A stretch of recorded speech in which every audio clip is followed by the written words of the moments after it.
Good morning प्यारे बच्चों। आज के इस वीडियो में हम class 11 history chapter number 6 the three orders, इसका लास्ट पार्ट चौथा भाग पढ़ने जा रहे हैं।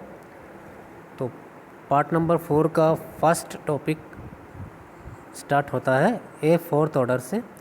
ए fourth order, new towns and town people. क्या कोई चौथा वर्ग भी था? तो नए शहर और जो शहर के लोग थे उनको चौथा वर्ग माना जा सकता था।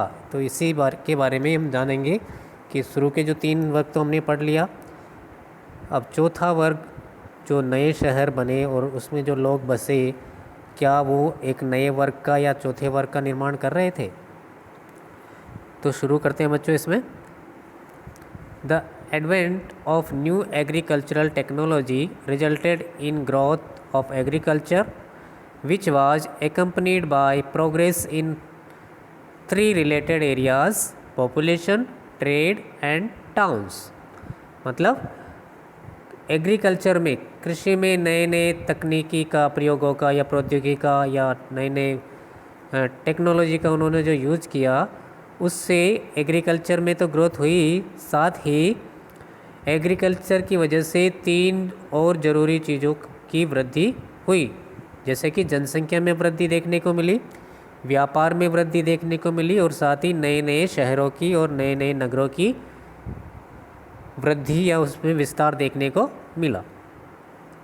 The population of Europe rose from 42 million in 1000 CE to 62 million around 1200 CE and 73 million in 1300 CE।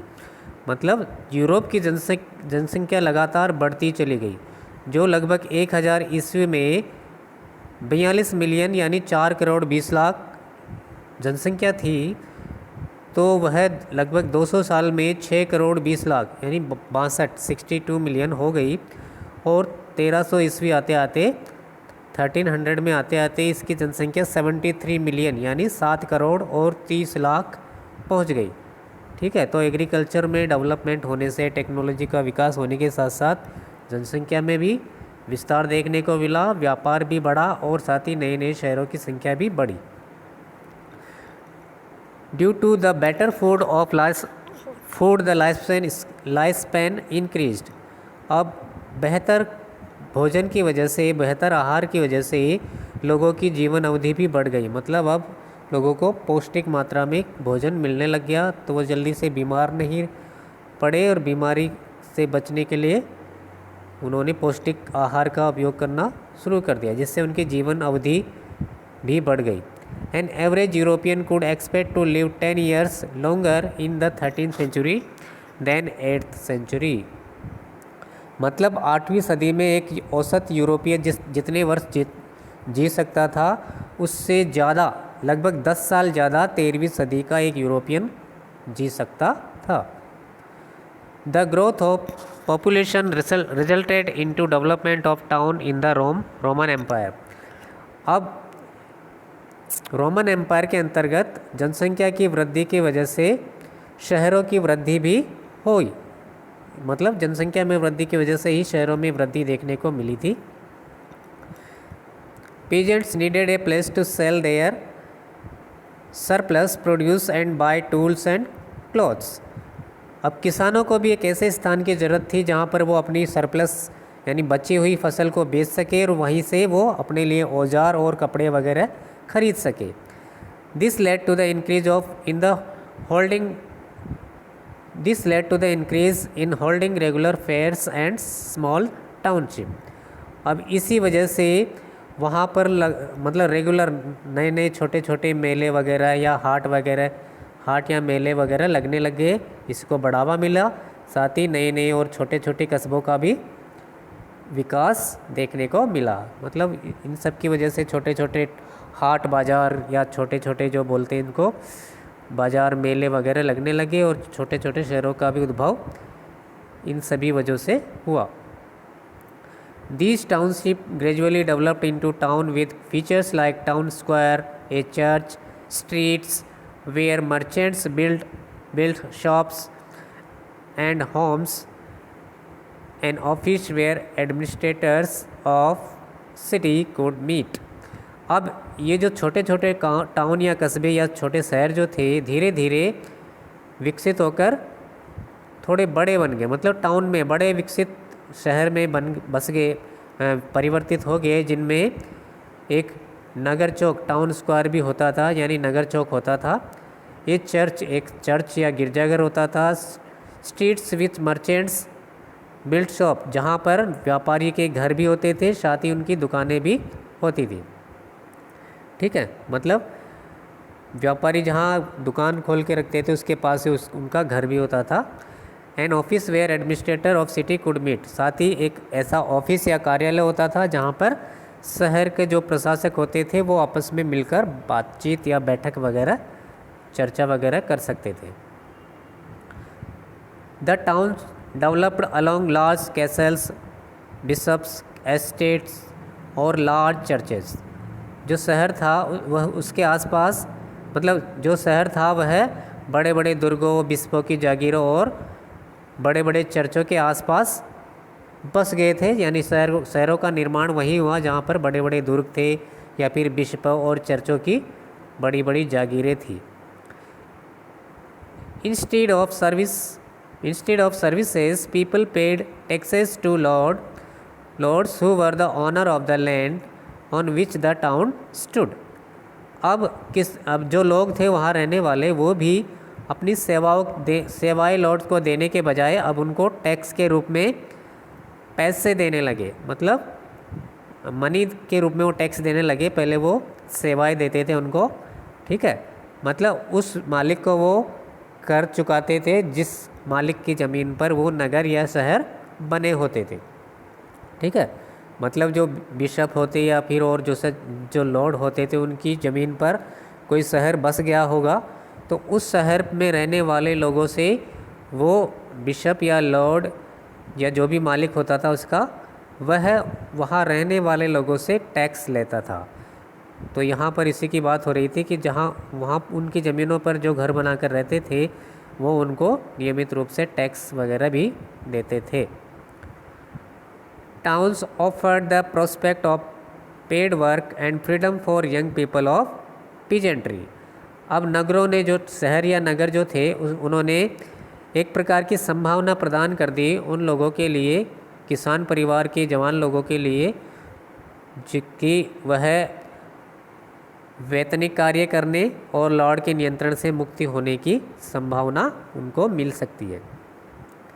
ठीक है, मतलब शहरों की वजह से ही जो पेड वर्क और फ्रीडम ऑफ यंग पीपल था पीजेंट्री का, किसान परिवार के जो जवान लोगों को वैतनिक कार्य करने पड़ते थे और लॉर्ड के नियंत्रण में रहना पड़ता था, उसकी मुक्ति में रहने की संभावना ज़्यादा बढ़ गई थी। Town air makes free was a saying popular in medieval Europe, मतलब शहर की हवा हमें स्वतंत्र बनाती है, यह मध्यकालीन यूरोप के दौरान एक बहुत ही प्रसिद्ध कहावत थी। Many serfs escaped from their masters and hid themselves in towns। मतलब बहुत सारे जो सर्फ या कृषिदास, जो खेतों में गुलाम लोग काम करते थे वो सर्फ कहलाते थे। तो बहुत सारे जो कृषिदास होते थे वह कभी कभी अपने मालिकों से छिपकर बचकर भाग जाते थे, मतलब मालिकों की नज़र में आने से बच जाते थे और साथ ही जब वो नज़र में नहीं आते तो भाग छूटते थे वहीं से, उनसे बचकर भाग निकलते थे शहरों में। ठीक है, शहरों में जाकर छुप जाते थे। If they successfully completed 1 year and a day without being discovered by their masters, they could become free men। अगर वे सफलतापूर्वक अपने मालिक को नज़र आए बिना 1 साल और 1 दिन वो निकाल देते थे तो वो आज़ाद व्यक्ति मान लिए जाते थे। मतलब मालिक की नज़र में नहीं आना है उनको 1 साल और 1 दिन तक। अगर कोई भी गुलाम या सर्फ ऐसा कर लेता था तो वह अपने मालिक की दासता से मुक्त हो जाता था। There were a large number of shopkeepers and merchants. Later, there was a need of skilled individuals like lawyers and bankers.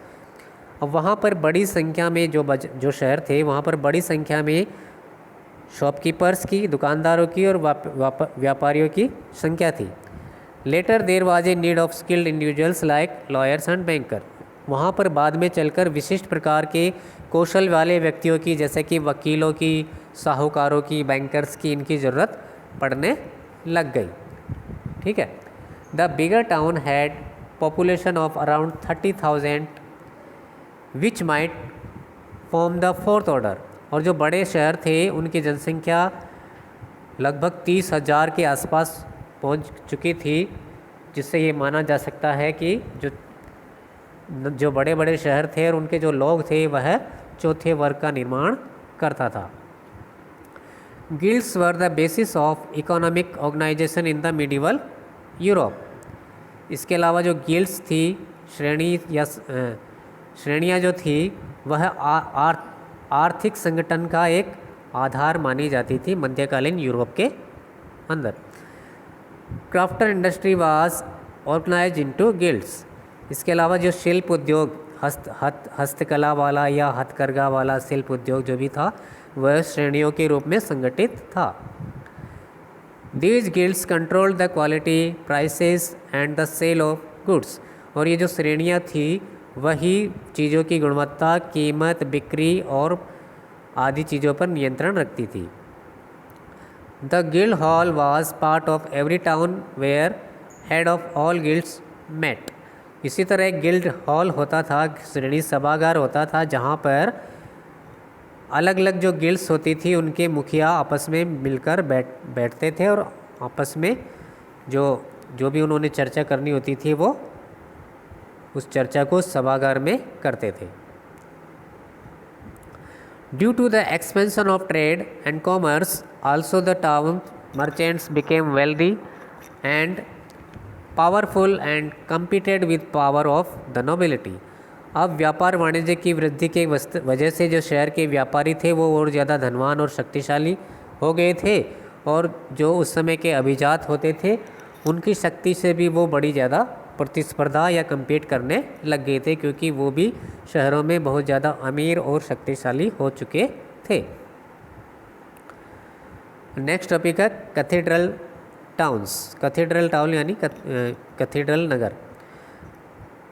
यहाँ पे एक बहुत बड़ा चर्च होता है, जिन शहरों में वो कैथेड्रल टाउन होते हैं।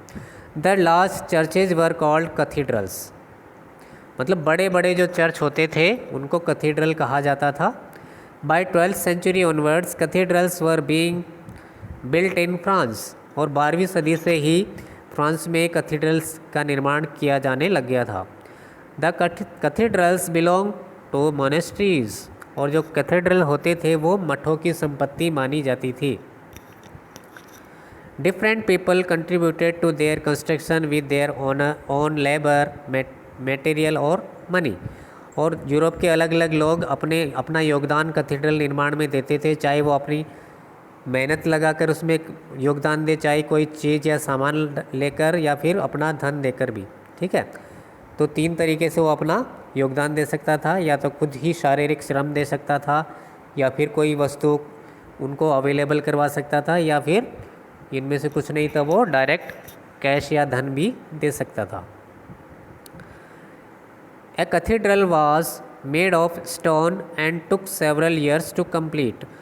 एक कैथेड्रल जो एक बड़ा चर्च होता था वह पत्थरों से बना होता था, और उसको कंप्लीट बनने में कई साल भी लग जाते थे। The area around the cathedrals became more populated and they became centers of pilgrimage। अब कैथेड्रल के आसपास का जो क्षेत्र होता था वो बहुत ज़्यादा पॉपुलेटेड होता था, बहुत ज़्यादा लोग वहाँ रहते थे, और वो एक तरह से तीर्थ यात्रा का केंद्र बन जाता था। Small towns developed around them. और उनके आसपास छोटे छोटे शहर बस जाते थे या बस चुके थे। Cathedrals were designed in A way that voice of the priest could reach at all people assembled in the hall। और ये कैथेड्रल इस तरह से बनाए जाते थे कि जो पादरी की आवाज़ होती थी वहाँ जमा सभी लोगों तक, हॉल में जमा सभी लोगों तक आसानी से पहुंच सके।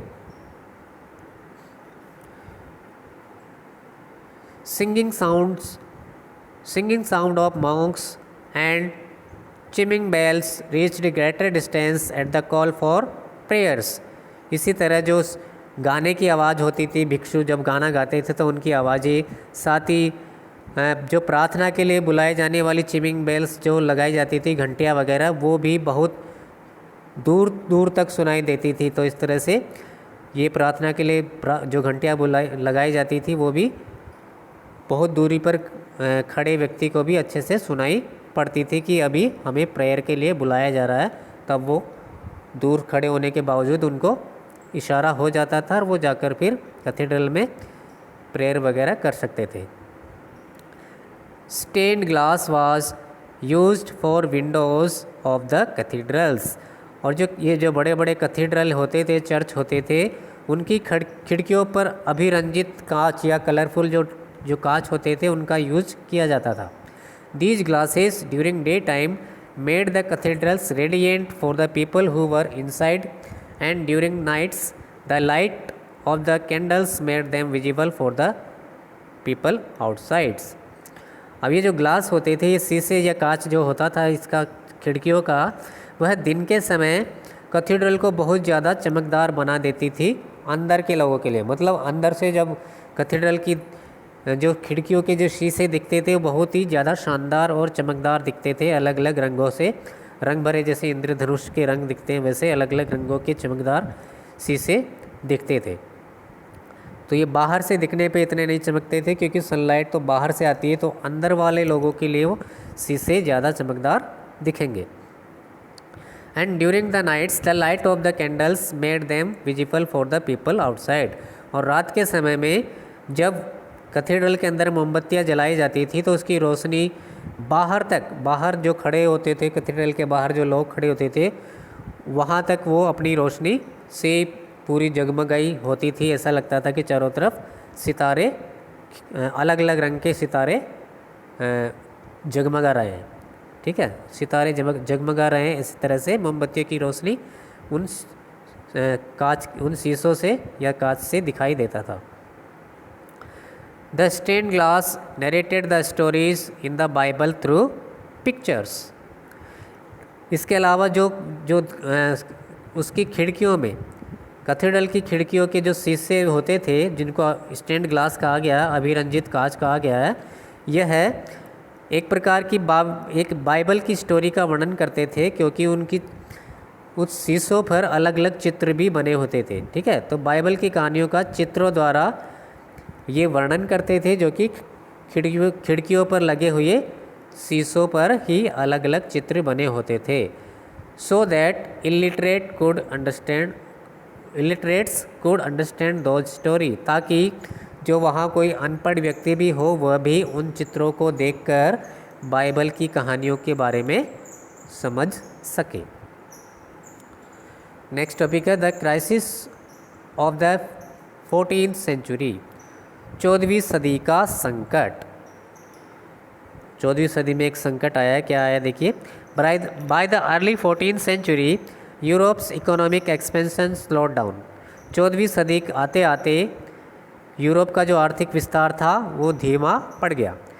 इन 13th century the warm summers of the previous 300 years had given way to bitterly cold summers. मतलब 1300 ईस्वी आते आते जो पिछले 300 वर्षों की गर्मी थी उसके स्थान पर गर्मी के मौसम में भी तीव्र ठंड या बहुत ज़्यादा सर्दी पड़ने लग गई। Season for growing crops were reduced by a month. मतलब पहले ऐसा हुआ था ना 5th से 10th सेंचुरी के बीच में, वापस ये 13th सेंचुरी में ऐसा हो गया। तो अब फसल उगाने के लिए जो मौसम होता था कि 4 महीने में फसल पकती है, वो वापस 1 महीना कम हो गया। Storms and oceanic floods destroyed many farmlands that reduced the income in taxes for governments। अब स्टॉर्म वगैरह, तूफ़ान वगैरह या समुद्री बाढ़, इन सब की वजह से भी खेतों की जो फसल होती थी वो उसको बहुत ज़्यादा नुकसान हो गया। इस वजह से फसल का उत्पादन घट गया और फसल का उत्पादन घट गया तो इसके लिए सरकार को रेवेन्यू भी नहीं मिला, टाइम सही पूरा नहीं मिला, रेवेन्यू भी घट गया, इस वजह से सरकार की आय भी घट गई। Population growth cause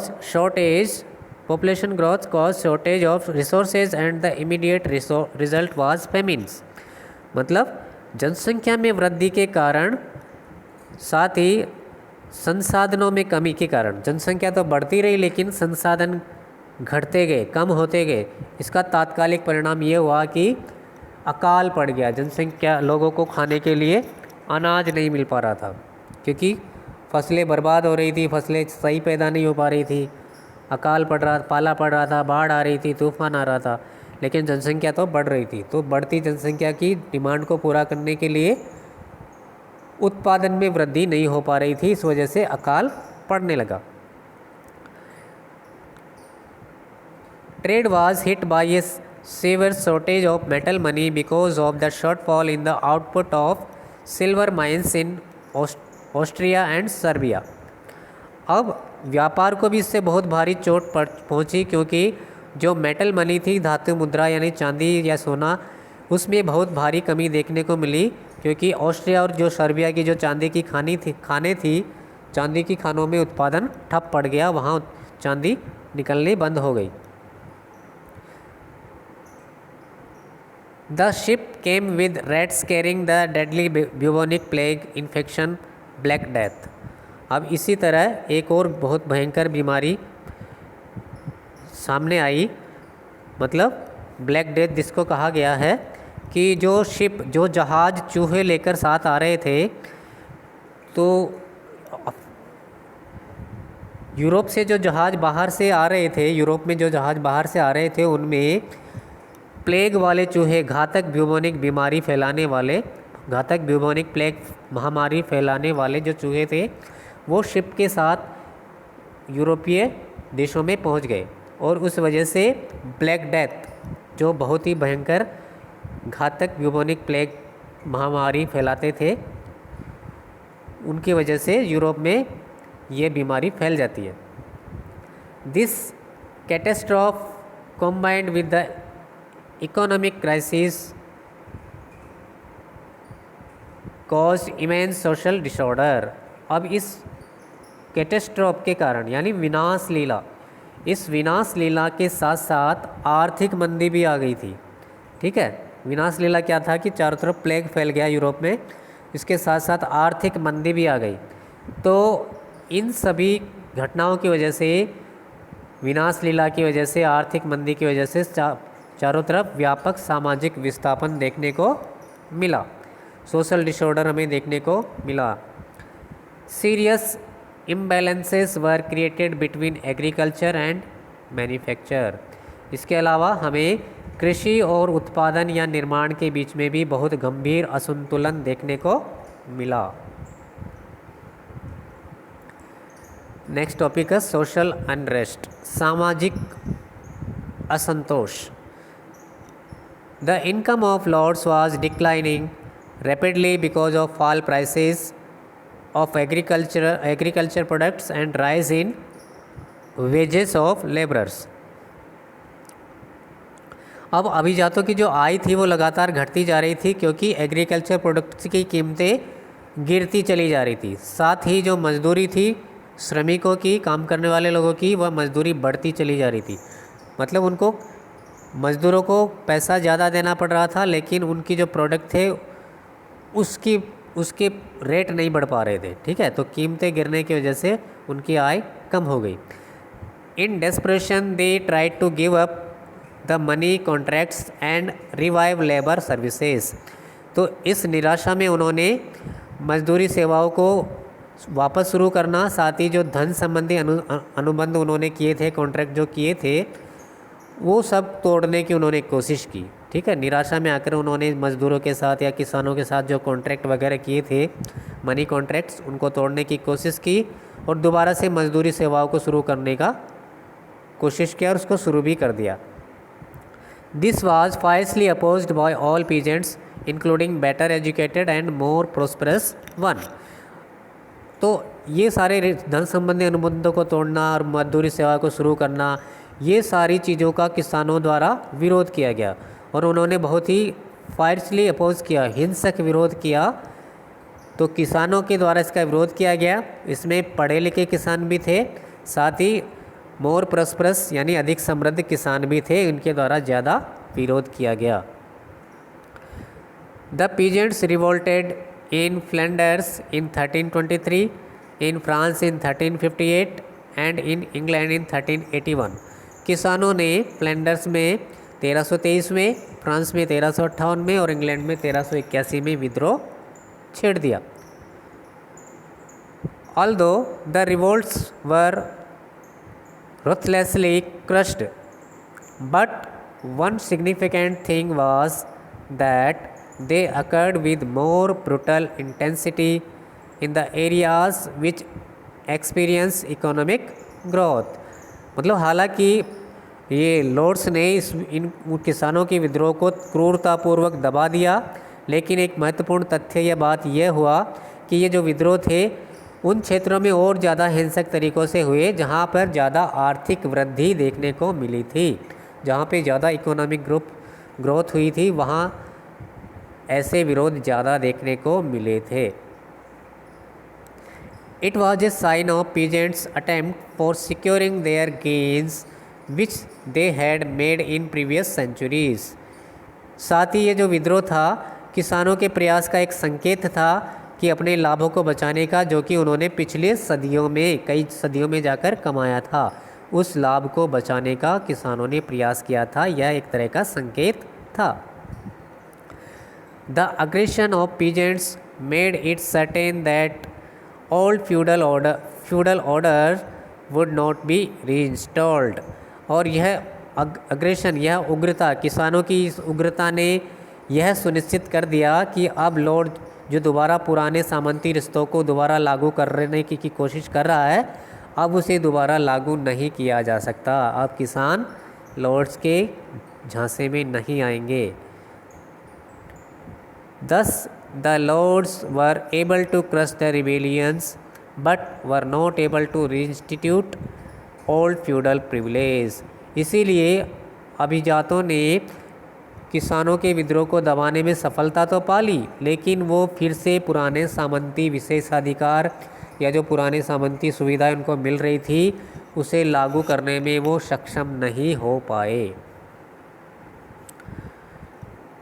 next topic है political changes between 15th and 16th century. 15वीं और 16वीं सदी के दौरान राजनीतिक परिवर्तन। ये लास्ट टॉपिक आ गया आपके chapter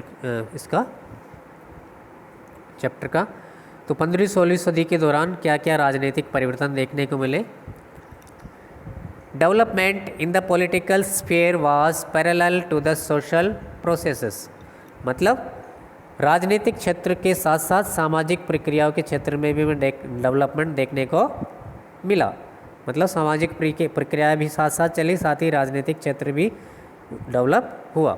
in the 15th and 16th centuries emergence of triumphant rulers in Europe was stimulated by the social changes of 13th and 14th centuries as the feudal system weakened।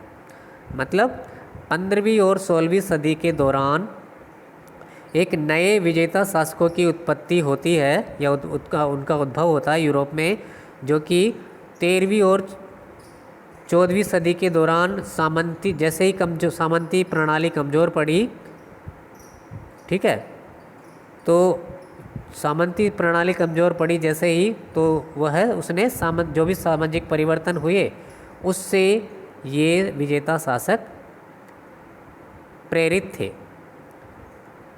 Both the powerful new states and the economic changes that were occurring were significant for Europe. देखिए, both the powerful new states and economic changes, मतलब दोनों शक्तिशाली नए राज्य और आर्थिक परिवर्तन दोनों एक साथ हुए, विच वर सिग्निफिकेंट फॉर यूरोप, और जो कि यूरोप के लिए बहुत ही महत्वपूर्ण थे। The historians called these Kings the new monarchs, और इतिहासकारों ने इन नए शासकों को, नए राजाओं को न्यू मोनार्क या नए शासक कहा है। The kings like Louis 11 in France, Maximilian in Austria, Henry 7 in England and Isabel and Ferdinand in Spain were absolute monarchs. अब कुछ राजा थे इस दौरान के, जैसे कि लुई 11वें फ्रांस के, ऑस्ट्रिया के मैक्समिलन, इंग्लैंड के हेनरी 7वें और इसाबेल और फर्डिनेंड थे स्पेन के। ये पूरे एक तरह से एब्सोल्यूट मोनार्क या निरंकुश शासक थे। They started the process of organizing standing armies, a permanent bureaucracy and national taxation, and in Spain and Portugal began to play a role in European expansion overseas. उन्होंने एक नई प्रक्रिया संगठित की, साथ ही उन्होंने स्थायी सेना रखना शुरू कर दिया, साथ ही एक परमानेंट ब्यूरोक्रेसी स्थायी नौकरशाही, साथ ही एक नेशनल टैक्सेशन राष्ट्रीय कर प्रणाली उन्होंने शुरू की। And in Spain and Portugal began to play a role in European expansion overseas. इसके अलावा स्पेन और पुर्तगाल जो देश थे वो यूरोप का विस्तार समुद्र पार करने की में अपनी भूमिका निभाने लग गए। मतलब स्पेन और पुर्तगाल ही पहले वो देश थे जो कि यूरोप से बाहर जाकर अपने उपनिवेश उन्होंने बनाने शुरू कर दिए थे, अपनी कॉलोनी वगैरह बनाने शुरू कर दिए थे। बाद में जाकर इंग्लैंड वगैरह, फ्रांस वगैरह ये सब नए नए देश आए थे।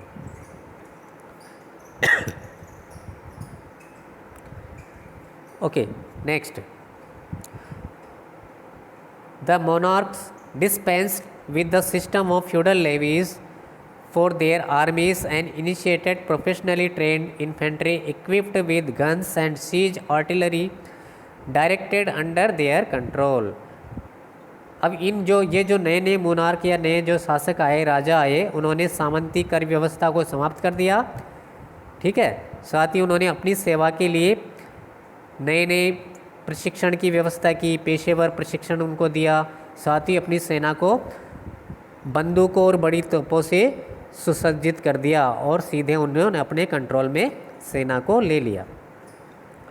ठीक है, पहले सामंतों के कंट्रोल में आती थी सेना, अब इन्होंने सामंती कर व्यवस्था को ख़त्म करके सेना में नवीनीकरण किया, सेना में नई नई उनको प्रशिक्षण दिया, साथ ही बंदूकों और बड़ी बड़ी तोपों से सुसज्जित कर दिया और सेना को सीधे अपने कंट्रोल में रख लिया।